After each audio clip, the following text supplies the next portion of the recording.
Hello. This is Sarah. The reason why I'm recording this is because I have done a terrible job recording my daughter's birth story. My daughter is 2.5, and I still haven't like written it down in a journal anywhere. Anyway, so I thought, you know what? I am going to record the video because I'll be able to go back and write about it. And it's kind of weird to record it and watch yourself, but I'm going to do it anyway. And I know that I later will be posting this on my YouTube account. So if you are a student of mine and you're subscribed to my YouTube channel, don't watch this video. It's not that it's like really, really gross, but there's, just like when people are pregnant and they have to have a baby, like I'm going to be saying some terms that maybe won't be comfortable for a kid. So I'm going to try to make it private unless you can get the link from me. So anyway, really it's just an online journal for me. So anyway, here we are. Yeah, so to get started, it's kind of like a weird process, but here we are. So today's date is May. What day is it today? April, it's not May. April 10th, 2021. My daughter was born on September 6th, 2018, so it's been a while. And I tried really hard to write down everything I could remember about her birth story, but let's see if I can.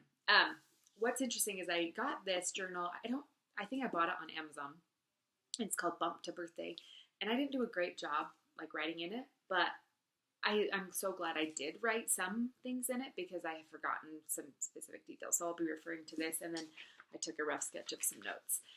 And I'm hoping one day I can make her birth story into like a little book for her or something.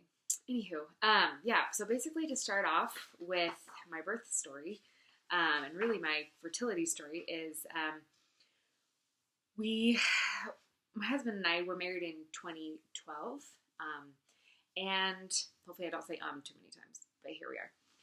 2012, and I was a person that just had a really hard time getting pregnant and being kind of normal, meaning I didn't have anything regular about me, like no regular periods, stuff like that. And so it was really hard to think about having kids because I knew that I was going to struggle down the road. We never really prevented having kids or anything like that. And it took us 5 years to get pregnant with our daughter. It was a long journey. Our infertility journey was hard. It was long. And prior to getting pregnant, we went through lots of changes. I spent a year on Clomid, and that didn't help. I spent a year on Femara, depends who you talk to, how you pronounce it, for a year, and that didn't help. And then I got lots of testing done. Now that I'm thinking about it, I got an ink test done where they shoot ink up your uterus and they see the shape of it. I don't remember the exact name. We got that done just to see the shape of my uterus, and everything seemed fine on my end. My husband also got an analysis done for his sperm, and that was normal too. We were frustrated. We were very frustrated because it was so difficult, and we had gone to lots of different doctors. And they just said, okay, well, you don't really have regular periods, so that makes it really hard to get pregnant. And I lost my period. I had my period only for 2 years. I got it when I was 16, had it until I was 18. It went away. I'd have like 1 period a year, 1 to 2 periods a year after that. So yeah, it was really hard to have a baby. And we eventually got an IUI. IUI is, hopefully I'm going to say it right. I had to write it down. IUI is an intrauterine insemination. They compare it to like a turkey baster. So we used that. That didn't work. And eventually what I think kind of helped was I started eating less restrictive, and I put on some weight. Now I'm like a very healthy weight, and I'm not anorexic anymore or anything like that. But I was pretty sickly skinny prior to meeting my husband. Then I kind of yo-yo back and forth, like normal to like underweight, normal to underweight. But my BMI was always really low. Excuse me. Putting on 10 pounds made a huge difference in my fertility. I really think that helped me. So that was good. When we, well, obviously we wanted kids for a long time.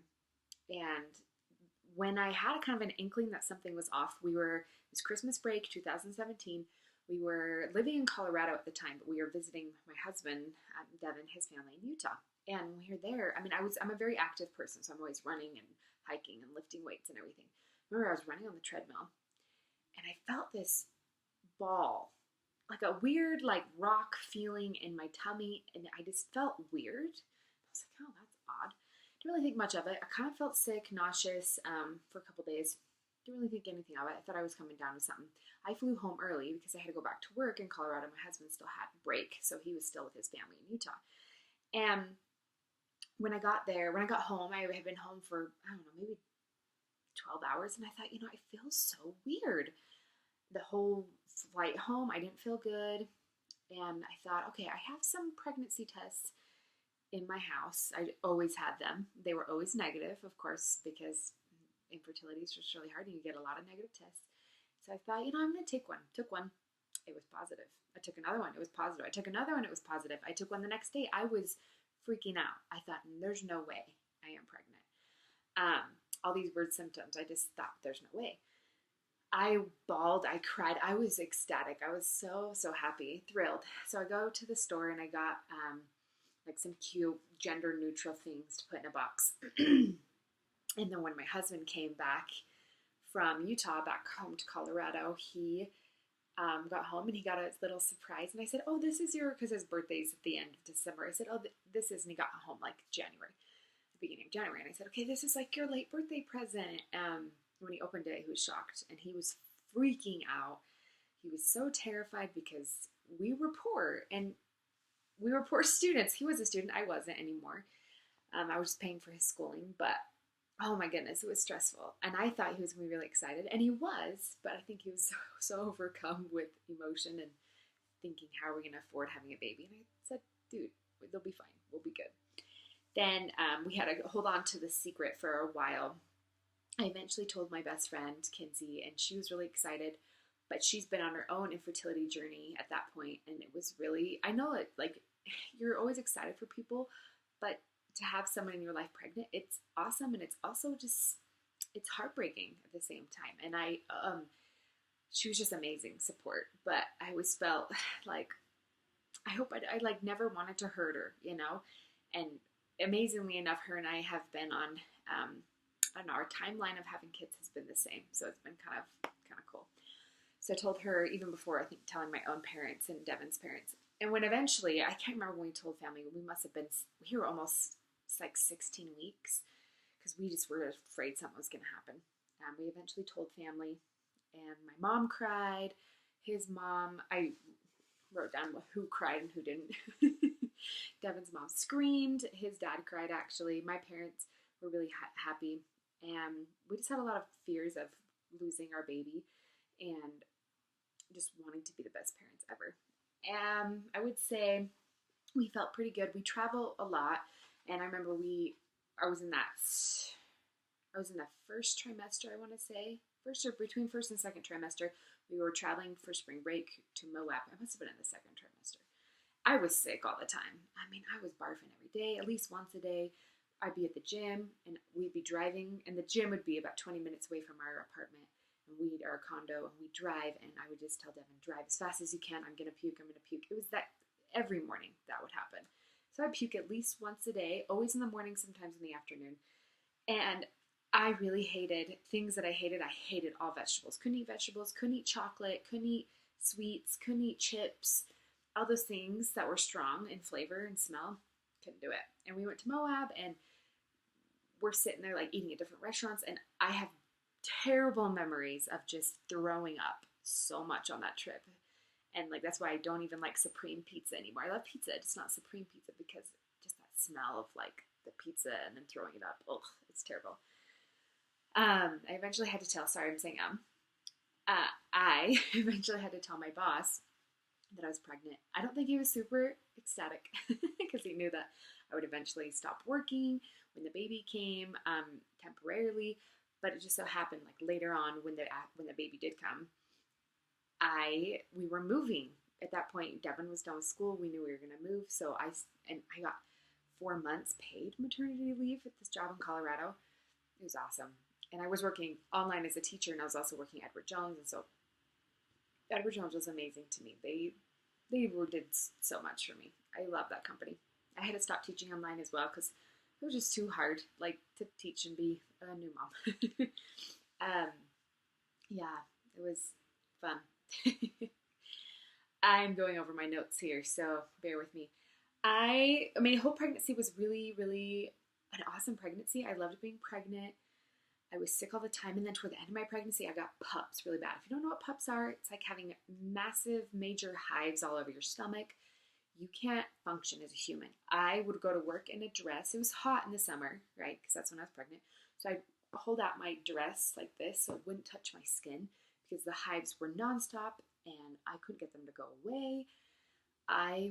PUPs were worse than throwing up because with PUPs for 2 solid months of my last part of my pregnancy, just constant itching, scratching. It was awful.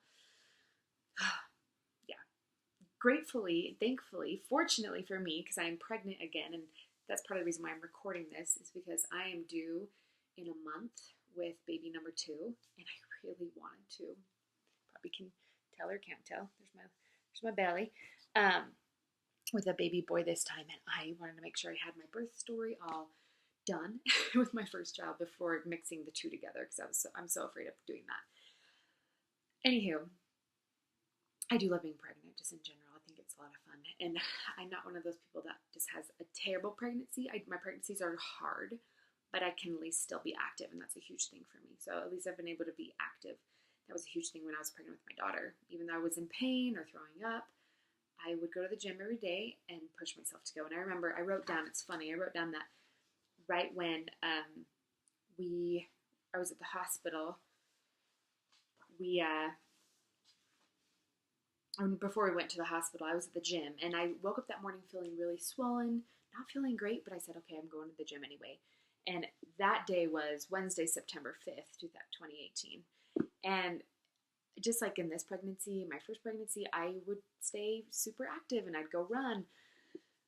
I remember hopping on that treadmill, and there were a few old guys at that gym that would just say things like, if you go into labor, well, I'll take you to the hospital. In my mind, I'm thinking, there's no way in hell, hey, I will let you take me to the hospital. So, yeah. But what's funny is I go to the gym on that September 5th date, and I hop on the treadmill, and I pick up the pace. I start running. I feel this big gush, and I thought, oh no. And I was about 10 days, I was about 10 days earlier than what I thought I was going to give birth. I really thought that, and I even sent a message to my doctor. She was on vacation, and I sent her a message. I said, I really think I'm going to have a baby this week. And she laughed. She's like, no, you're fine. We'll schedule you for she didn't want to schedule me for an induction till like September, some weird date, like September 19th or something. And I thought, which was like an additional week past my due date. Anyway, I was like, no. And I told her, I said, I have a feeling I'm going to have the baby this week. You just know when your body's kind of feeling that way. Yeah, she was out of town. So when my water started leaking at the gym, I was at Choose Fitness in Denver, Colorado, and I had a panic of, I just got to the gym, I wanted to get a workout in, but I think my water just started leaking. So I hopped off the treadmill, went to the bathroom and checked. There's definitely something. So I was like, okay, whatever. I went home, and I thought, and I was starting to get some cramping, and I thought, well, if we're going to go to the hospital, I'm going to look cute, and I'm going to go shower. So I showered, washed my hair, which I only do once a week, so it's kind of an endeavor. Not in Denver, an endeavor. Got in the shower, washed my hair, did my hair, put on some makeup, got in the car. I told people my story. Oh my gosh, guys, I'm going into labor, so we're going to the hospital. And we got there, unfortunately, all the beds were full. And the nurse said, because they had me in a separate room. It wasn't the triage room. It was like a different room. And I don't remember the exact room, but the lady was kind of hilarious. She said, all the beds are taken. You can go to, there's another hospital called Rose Hospital down the road, and we were at St. Joseph's, or St. Joe's is what they call it. And it's a beautiful new hospital. I think only at that point was only 5 years old. And she said, you can go to a different hospital just down the road because all the beds are full. And I said, no way. There's no way I'm going to a different hospital. She's like, okay, well, I know that your water's like, it's just a tiny, tiny leak. So my water hadn't broken. It was just slowly leaking. And so since it's not broken, like they're not concerned about infection. They're just like, you'll be fine. Go home. She said, go home. Do the baby dance. Yeah. if you know what that is, you know what that is. Yeah. Or no, what she said something else. It was kind of funny. But she just said, go home and, just hang out at home labor as long as you can. So we decided we wanted to go to Texas Roadhouse because it was our last supper, because you don't get to eat once you're in labor. So we went to Texas Roadhouse, which was, I don't even remember where it was. Maybe Englewood. I don't even know. But it was kind of further down the road. I got there between 3 and 4, and that's when we started eating. And I remember I got this chicken critter salad, and I was eating their peanuts that they have for everybody. And it was the Texas Roadhouse that I really started having back pain. Like, I was starting to get labor in my back. So I'm sitting there eating my salad, and I was just like, oh, okay. I told Devin, I'm feeling terrible. So my back labor was happening there. We got done, got in the car, and the whole way back home, I was in pain. I was like, okay. And there was a huge rainstorm. The traffic was terrible because it was rush hour. We're trying to get home. I felt like it took like an eternity to get home. Once I got home, I laid in bed and I was just moaning, and Devin said, I'm tired. I want to go to bed, but you're so loud. Classic husband. He's great, but husbands just say insensitive things sometimes. He said, oh my goodness, I want to go to sleep. Can you just go to the living room and lay on the couch? So I laid on the couch. I was there probably from 8 p.m.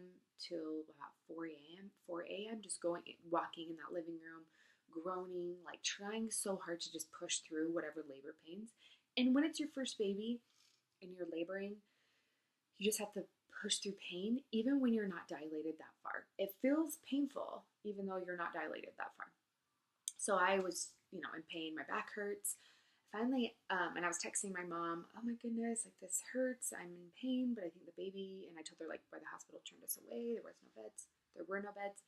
So finally around 4 a.m., I went and got in the shower because I had read that if you just, and I've been doing my breathing exercises, but I had read that if you get into a warm shower or hot shower that you'll feel better.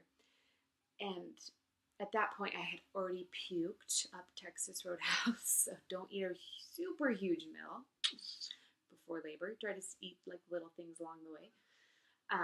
More snacky foods is what I'd recommend. Anyway, just throwing up that Texas Roadhouse, it was awful. Got in the shower. That didn't really help. I was kind of moaning and groaning. Finally, Devin woke back up, and he's just kind of grumpy and tired. And I'm thinking, I haven't not slept a wink, but whatever. And we got to the hospital. So he said, we're going to the hospital. I said, okay, fine. So at that point, I didn't care about looking cute. I looked like crap. I'd been puking. I'd been laboring at home. I just wanted to go to the hospital. So we got in the hospital, got our hospital bag, and we got there and they put me in the triage room, and I told them I'd been here earlier today, but they turned me away because there were no beds. And they said, okay, well, there are beds, so let's put you in the triage room and let's check how far you are. So the girl checked me and she said, good news is you're like 100% effaced, and oftentimes you can be 100% effaced but not all the way dilated, right? So she says you're between like a 4 and a 5 dilated. So it makes sense why you came here, because you're probably in pain, even though like the worst of the pain is still to come, And she says, let's get you into a labor and delivery room. And I said, listen, lady, that's awesome. I need an epidural.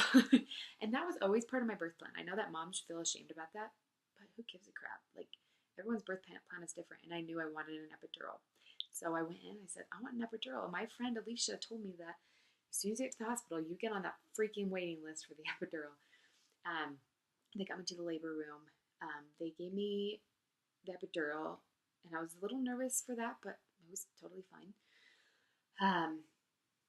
And as soon as that kicked in, I started to feel a lot better.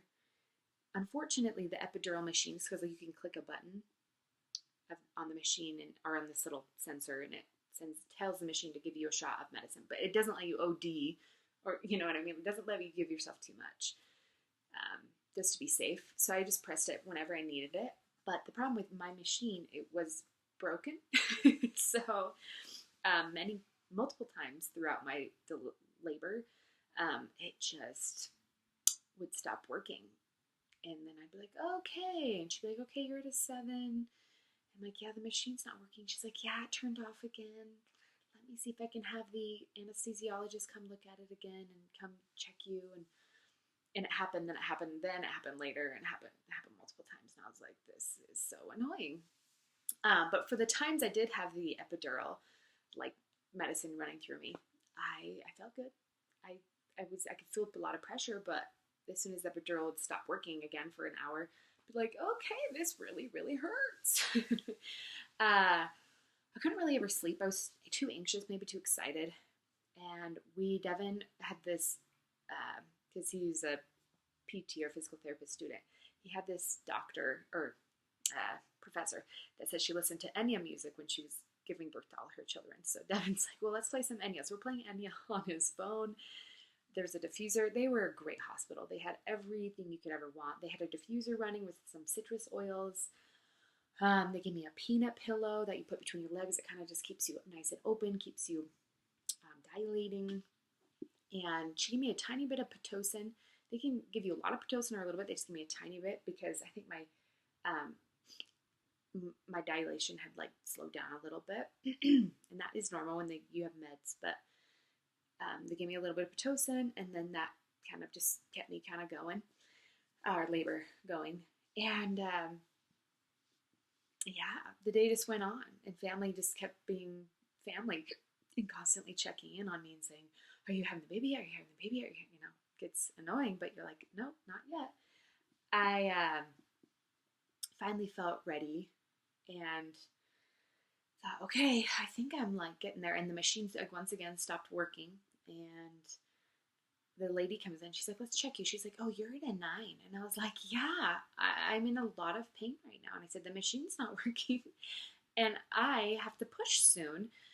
And she said, well, I don't know, like the anesthesiologist is so backed up and they're switching shifts and weird stuff like that. And I don't know if we'll get to you in time. And I said, listen, and the nurses were great. I said, listen, I will not push this baby out unless I have an epidural, which honestly I think I would have been fine, because I'll tell you why later. But that was not my birth plan. It was not to push out the epidural. I was going to push with it. So she came back in, they fixed it like very last minute, and she checked me as they were trying to fix it. She said, you're at a 10. And I'm like, and I even told her, I said, will you check me again? Because I am feeling ready. Like this baby it's always that feeling of like, you're going to poop. Like I told her, I said, I think this baby's coming now. She's like, okay. So she's so sweet. Comes in. She's like, okay, well, let me check you. And she's like, yeah, you're at a 10. Like you are at a 10. We got to push. And she's like, remember your doctor's out of town, and so they're going to have a sub doctor, which I loved my sub OB. I didn't love my OB quite as much. I'll put probably the notes in my book later, like for my daughter. But I don't want to mention her name because she's great for some people. She was not great for me. It wasn't like the best match. And so I was kind of glad she was out of town. So this other lady, and I wish I remembered her name. She was wonderful. But she was still at the clinic, and she needed to get off, like get out of the clinic and like get her scrubs and like get to the hospital. The hospital was pretty close. So they said, well, the nurse said, let's just have you push one time. So I said, okay, let's push. So I pushed once, and the baby's head was coming out. She said, okay, wait a second. And then I never wanted to tear or rip. So she said, well, part of it is like when you push, like the baby's head will be in the canal. It's going to kind of thin you out even more so you won't tear as easily. That was their mentality. I wanted them to like rub me down and all that. To not tear, but she's like, we don't do that. We just have the head sit in the canal for a while. And I thought, okay, whatever. So when I pushed that first time, the baby's head was already coming out. She said, okay, hold on. Like this baby's coming out right now. And so we got to wait till the doctor gets here. So we had to wait another 10 minutes. So I just waited at that 10, waited with that baby's head just right there. I think I kind of sunk back in at that point. but I had to wait a good 10 minutes to push again. And I was like, okay, no pushing. That was kind of tricky. She got to the hospital. She's like, you are ready to have a baby right now. I'm like, yes, I am. She like, I remember she had her arms out like this, and the nurses just like put her scrubs on and their gloves and everything, and she was ready to go. And I pushed again, and the baby was up to the shoulders. And then that was the second push, because the first push was 10 minutes prior, and then I had to wait. And then the third push, baby was just out. Just like, she came out so fast. And I just kept thinking, okay, this baby came out in 3 pushes. This is crazy. Would have come out in 2, but I had to wait. It was way faster than I thought. I've had friends who've been in labor for 8, or not labor, sorry, because you're in labor for a long time. But around, like the time of pushing, you can be pushing for 8 hours, 5 hours, 3 hours. Like, it's a long time. It's not safe to do that, but it happens. And the fact that she came out so quickly, I was shocked, especially because I kept telling me her head is going to be massive, like in all the measurements. Your baby's head's going to be huge, da da da da da. It's going to be such a big baby. She came out, and I remember Devin and I looked at her and we thought, she is beautiful. She was just so much more beautiful than we anticipated. We just kept thinking we were going to have this hideous baby. She was gorgeous. And she had like this little bit of hair on her, and I remember looking at Devin right after I pushed her out, and I said, she doesn't have a big head. She's so beautiful. Like, I just thought she would look ugly, and she's beautiful. And the nurse is laughing. She's like, oh goodness, she thought her own kid was going to be ugly. But I really did think that. And I'm not one of those crazy parents. Sorry, I'm getting some pain here. I'm not one of those crazy parents that think even the ugly kids are cute, like as babies. Because babies are relatively ugly when they're born. But she was an exception. She really was a beautiful baby. This sounds so mean, but anyway. And I remember just holding her and just feeling, they always say, oh, you're going to feel so much love for them right away. I don't know if I felt an immense amount of love, but I felt an immense amount of relief that she was there. And then after I looked at her face, that's when I felt the love. It was just amazing. It was like one of the most crazy experiences. And I wish I could go back and relive that whole at the hospital, having her and being there for the next 24 hours, 24 plus. It was like, maybe it was 48 hours after that, but I think 40 hours once we got to the hospital. It was just amazing. It was just lovely. So, long story short, they weighed her, all that dandy stuff. We waited on, we didn't get her like vaccinated right away. We waited for a while just because I don't know, like every mom has her own birth plan, and every mom has her own plan of meds and vaccinations. But we did wait to give them till she was a little bit older. I felt pretty good. I just felt really grateful, and we were in heaven. She was a wonderful baby. I would say breastfeeding wasn't the easiest thing. Like, latching was really hard. And as a first-time mom, you have no idea what you're doing. And there's like, we got a lactation consultant. She was wonderful. She helped, but it's still really stressful, especially the first night. Because she was born around 3 o'clock in the afternoon. And she was 7 pounds, 10 ounces, 21 and a half inches long. Just this gorgeous human. And, yeah, it's kind of stressful. Like, them going to bed and just thinking, like, are they going to be okay? And we had bought an outlet sock, but it was at home. Like, we weren't going to hook it up at the hospital. The nurses are coming in to check on you and the baby. Right before that, so I had been in that labor delivery room for a while, and they said, okay, we need to switch you rooms. So I was like, okay. So they put me in a wheelchair, switched me rooms. At that point, they want to kind of see if you can walk and you're okay and you haven't lost too much blood. Well, like, I was feeling pretty good. And the nurse said, let's have you go to the bathroom. So I got up and she helped me to the bathroom. Well, as soon as I sat down and used the toilet, all just the blood, I don't know, there was just a change. And I totally blacked out, passed out while I was sitting on the toilet, and she had hit the emergency button, and then a bunch of 10 nurses, I'm not kidding, 10 nurses rushed in to help me because I was totally blacked out, sat on the toilet, leaned forward, just passed out. The nurse was like, oh crap. So I did pass out after that. And it had been I don't know, maybe an hour or 2 after giving birth, but I was still just in that oh my gosh, I'm so tired. And especially after you're having an epidural, they want to make sure you can feel everything and you're not going to be too sick. Yeah. we got into this, so they had the triage room, right? They sent us to the labor delivery room, and then you get put into the post-delivery room. And that's not normal for a hospital to do all that, but it's a newer hospital. It's not like a Utah hospital where you don't have as many beds. Like, they have the ability to do that. And it was just wonderful just to be in a clean room. I know we won't get that this time around. We'll just be in one room. And it was just a crazy experience. Deb and I both, we talked about the names Tegan and Rowan. We liked both those names. But when she came out, she didn't really feel like any of those names. She was so girly looking. We were like, we can't, I mean, those are more gender neutral names. And we were like, we just couldn't, I don't know, it just didn't fit her. And we knew her middle name was going to be Gray after my relative, I think she's my great aunt. I say that wrong, but she's Ruth Olive Gray. I want to name her Olive, but Devin was not down for that. So we talked to the nurse, and the nurse was like, well, I really like the name Lucy. And I thought, I don't really like the name Lucy. I said, I think it'd grow on me, but I really wanted to name her Lulu. And because my nickname is Lou. And Devin said, okay. Like, we'd been talking about it for a really long time. Finally, like a couple hours before you have to leave the hospital, you have to decide on a name, which I think they should just let you do what you want and send the name later for the birth certificate, but whatever. And Devin and I decided that he would pick the name. So he picked the name Lucy, and I said, okay, if you pick the name, that means that her nickname will get to call her Lou. And I'll be Big Lou, she'll be Little Lou. And so she's our little Lou. We call her Loose or Goose, or yeah, she's got all sorts of nicknames now. And she's just sweet as can be. Taking her home was definitely terrifying, and just getting into a routine, just feeling like, what the heck, like they're sending us home with a baby. A lot of people feel that.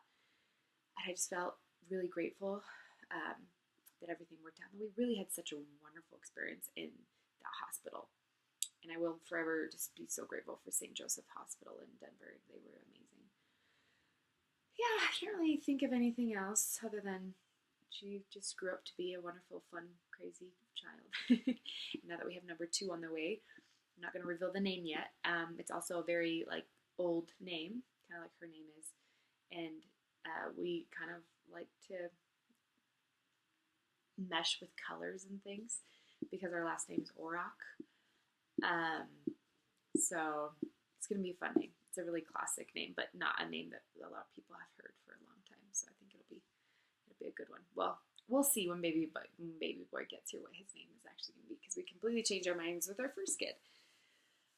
Yeah, anywho, that's my story, and that may have been boring to many of you, but important to me because I'm able to just remember the details. I think that's all, folks, but have a wonderful day. Bye.